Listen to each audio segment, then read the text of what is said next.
Alarms wailed throughout Lord Krev's compound as Jai-1 moved swiftly through the service corridors. The attack on the eastern perimeter had drawn most of the security forces away, creating the perfect distraction. For 3 years, she had memorized every patrol route, every blind spot in the surveillance system, and now that knowledge was her lifeline. This way, Dae-sung whispered as they reached a junction. The secondary landing bay should be minimally guarded. Jai-1 clutched the stolen data crystal in her palm. What about the others? Min-soo and Hana are leading a group through the north exit. We can't all go together. Too noticeable. They paused at a corner as a squad of guards rushed past.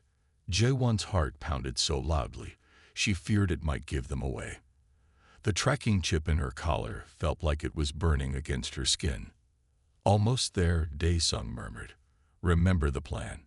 Take the smallest transport you can find.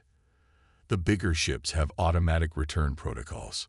The landing bay doors slid open, revealing an array of spacecraft.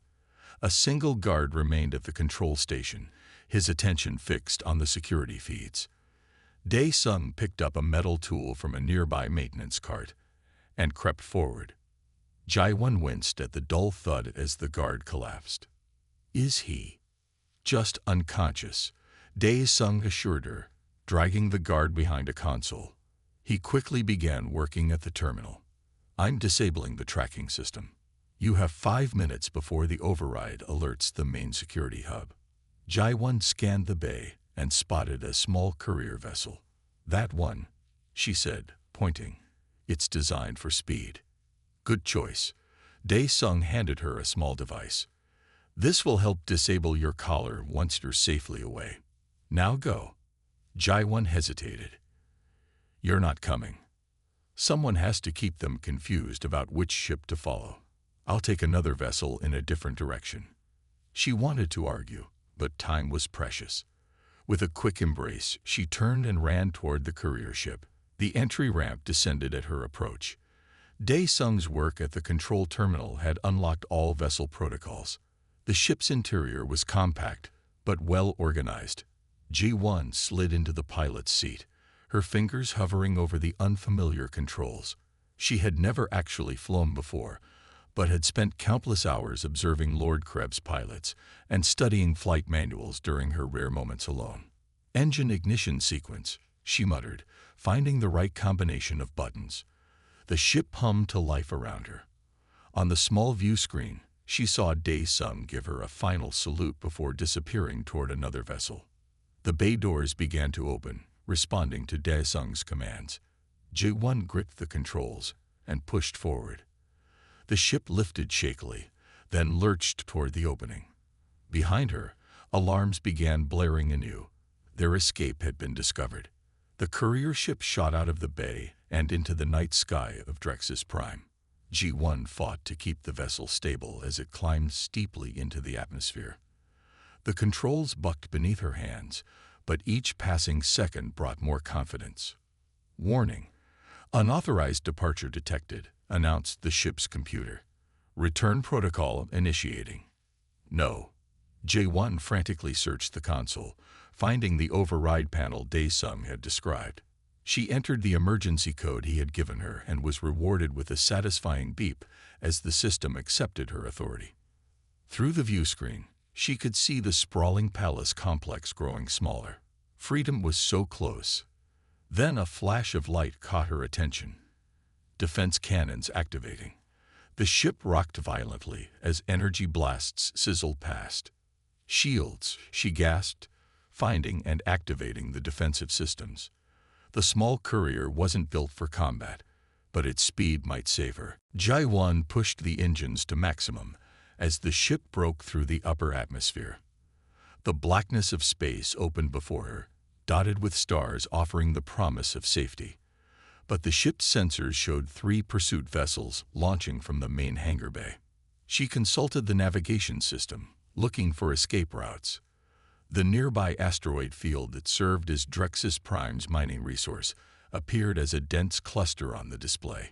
It was dangerous, but the small courier might be able to maneuver where larger ships couldn't follow. A warning blast from one of the pursuit ships scored the edge of her shields.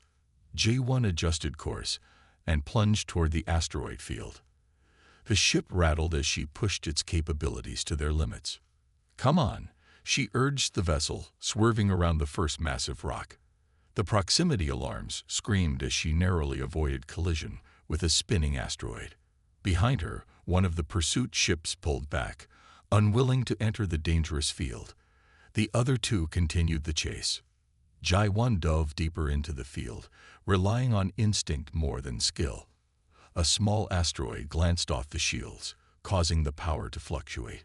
The ship's computer issued damage warnings, but she ignored them, focusing only on escape. A larger pursuer attempted to follow her path between two massive asteroids and misjudged the gap. The resulting explosion briefly illuminated the space around her. One down, one to go. The remaining ship was gaining. Its superior shields allowed it to barrel through smaller debris that forced Jai-1 to make evasive maneuvers. A warning shot passed directly overhead. "Emergency jump possible," the ship's computer announced unexpectedly. "Coordinates required." Jai-1 hadn't expected the small courier to have jump capabilities. She quickly scanned the available destinations in the navigation database. Most were Drexian outposts. No sanctuary there. But one name caught her eye. Outpost 7, a mining colony with minimal Imperial presence.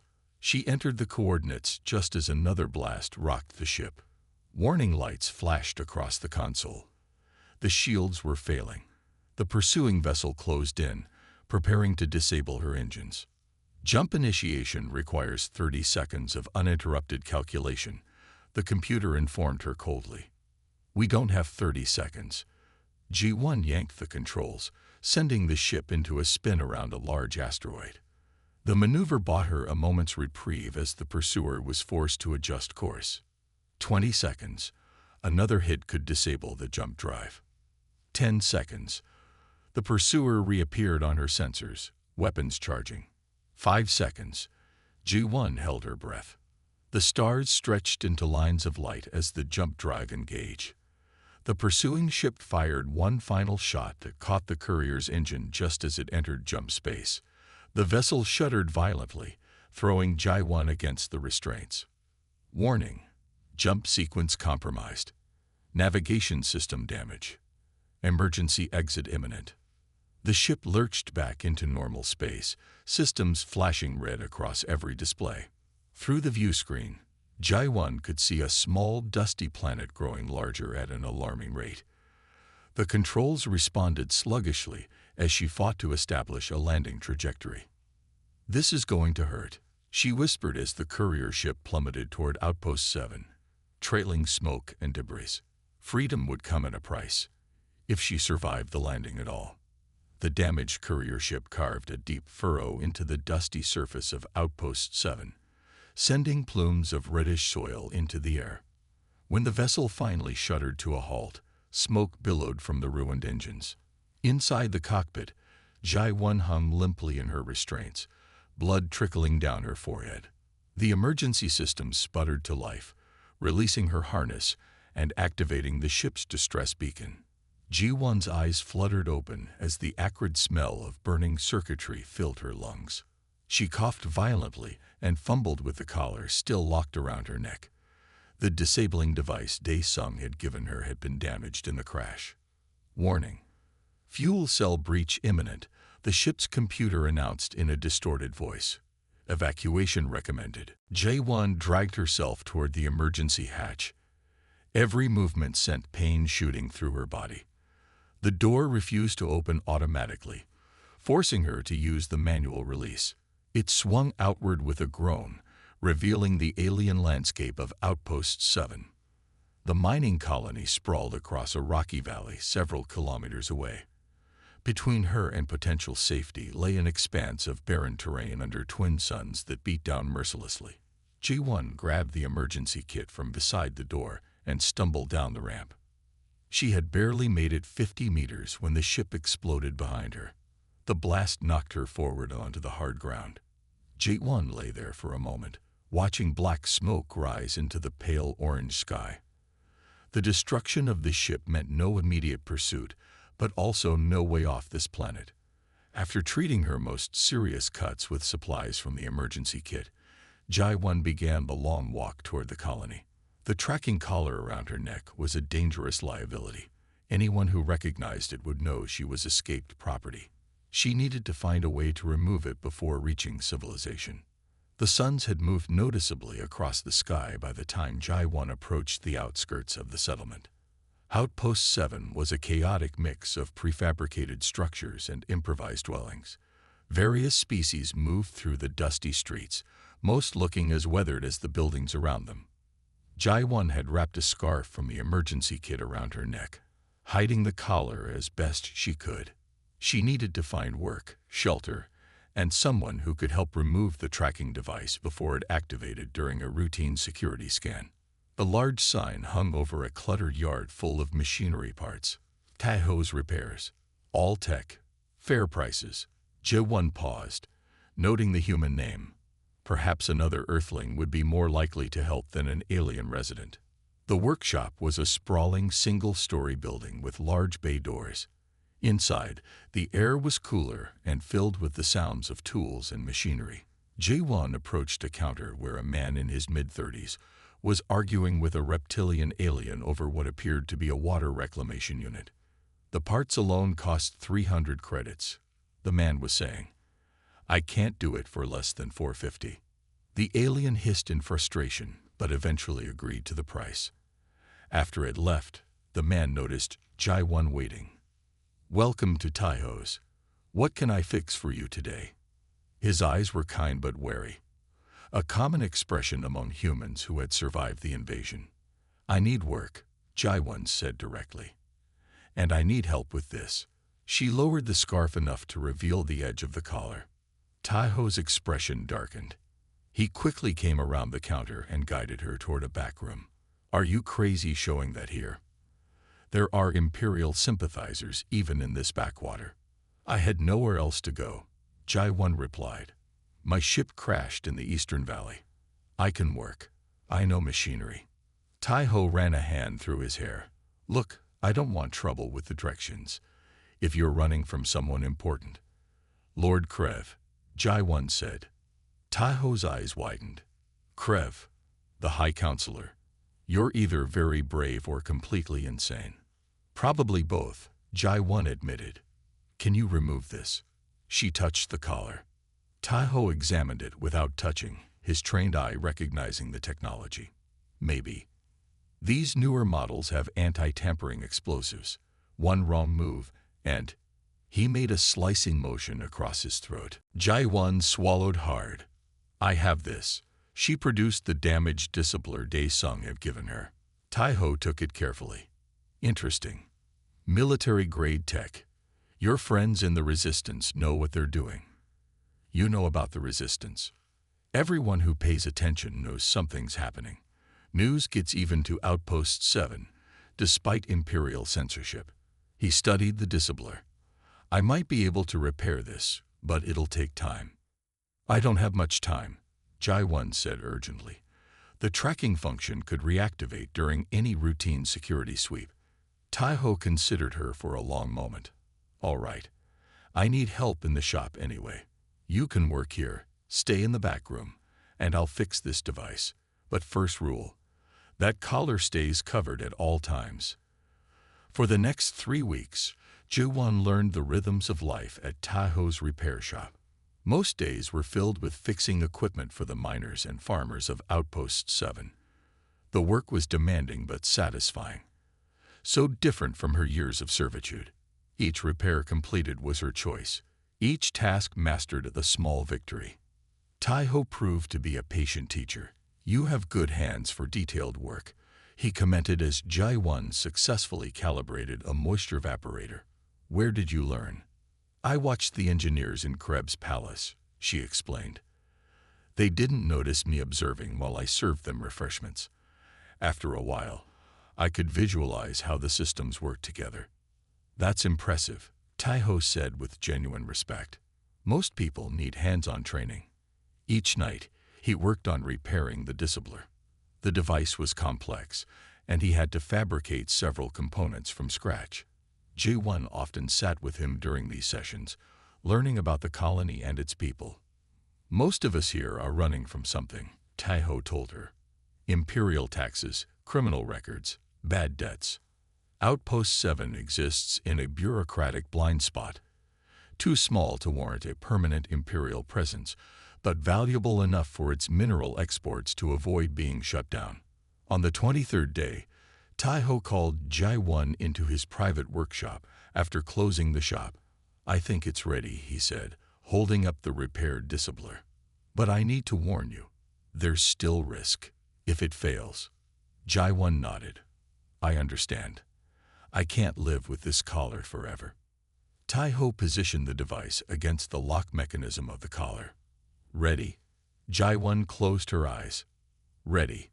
A soft hum filled the room as the dissembler went to work. The collar grew warm, then hot against her skin. Ji1 gritted her teeth, fighting the urge to pull away. There was a click, followed by a series of rapid beats, and then the collar fell open. Her hand flew to her bare neck in disbelief. After years of captivity, the symbol of her enslavement was gone. Tears filled her eyes as she looked at Taiho. "Thank you," she whispered. Taiho smiled, dropping the collar into a containment box. "Welcome to your new beginning, Jai-1." That night, staring at the twin moons of Outpost 7 from the small window of her room, Jai-1 felt a sensation she had almost forgotten: hope. 6 months passed on Outpost 7. Ji1 had established a routine that almost felt like a normal life. Each morning, she woke in the small room behind Taiho's repair shop, no longer startled by the absence of alarms or demands. She had gained weight, her once gaunt face filling out as regular meals replaced the carefully measured portions allowed to servants in Krebs' palace. The repair shop had prospered with her help. Ji1 had a natural talent for fixing the complex moisture evaporators that kept the colony's hydroponic farms functioning. Word spread, and farmers from distant outposts began making the journey specifically to have her look at their equipment. "You've doubled my business," Taiho told her one evening as they closed the shop. "At this rate, I might need to hire another helper." Jai-1 smiled, though the expression still felt unfamiliar on her face. "The magnetic alignment tool you designed makes the work much easier. We're a good team." Something flickered in Taiho's eyes at her words, but he quickly turned away to lock the tool cabinet. Their relationship had remained strictly professional, though Jai-1 had noticed him watching her when he thought she wasn't looking. The next morning, as they walked to the market district for supplies, a crowd had gathered around the central bulletin board. News broadcasts from the central planets were rare treats in the outer colonies, eagerly anticipated by residents hungry for information about the wider galaxy. "Must be something big," Taiho commented as they approached. Jai-1 froze when she saw the holographic image displayed above the crowd. Lord Krebs' imposing figure dominated the projection, his 4 arms gesturing emphatically as he addressed the Imperial Senate. After he left, Jai-1 released the breath she'd been holding. "He knows." "Maybe," Taiho conceded. "Or he's fishing. Either way, we've run out of time." That evening, after closing the shop, Taiho poured 2 glasses of the strong fermented drink favored by the miners. "I've been thinking about solutions," he said, passing one to Jai-1. She took a small sip, the liquid burning down her throat. "What kind of solutions?" "The inspection team will have molecular scanners. They'll identify me even with the changed appearance.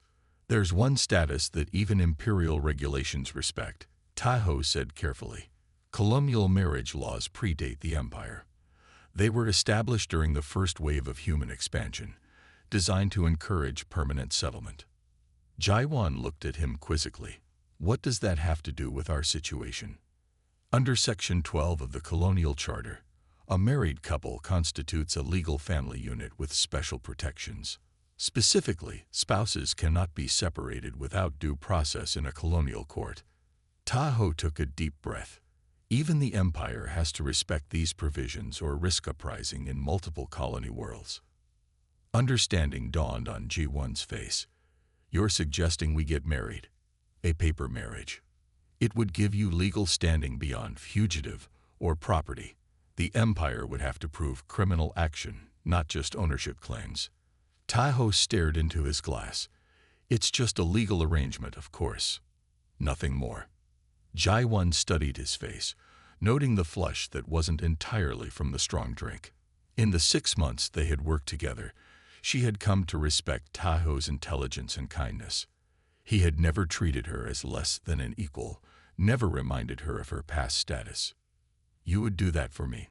She asked quietly.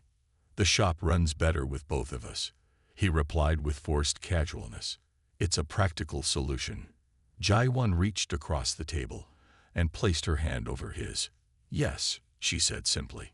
The colonial magistrate performed the ceremony the next morning with Min-ki and his wife as witnesses, a development that confirmed Ji-won's suspicions about his knowledge of her identity. The marriage certificate was registered in the colonial database just hours before the Imperial inspection team reached Taiho's repairs. The Imperial inspection ship loomed over the dusty main street of Outpost 7, its polished surface reflecting the harsh light of the twin suns. 4 Drexian officers marched toward Taiho's repairs, their multi-jointed legs creating an unsettling rhythm on the packed soil. Behind them walked 2 hulking security droids, their weapon arms at ready position. Inside the shop, Ji-won stood beside Taiho, her newly registered marriage bracelet feeling heavy on her wrist. Their hands were clasped tightly together, though both pretended this was merely for show. Remember, Taiho whispered, you have rights now. We filed everything correctly. Ji-won nodded, though her throat felt too tight to speak. The last time she had been this close to Imperial officers, she had been property, not a person. The shop door slid open. The lead officer, distinguished by red markings on his uniform, stepped forward. His upper arms held a scanner while his lower set remained near his weapons. Routine inspection, he announced without preamble. All residents must submit to identity verification. Taiho stepped forward. Of course, officer, my wife and I operate this repair business. We have all necessary permits. The officer's compound eyes shifted to Ji-won, lingering on her face. The scanner in his hand hummed as it processed data. Interesting, he said after a moment. Your wife does not appear in colony records prior to 6 months ago. She arrived on a transport from Centauri Prime. Taiho explained smoothly. The paperwork is filed with the magistrate's office.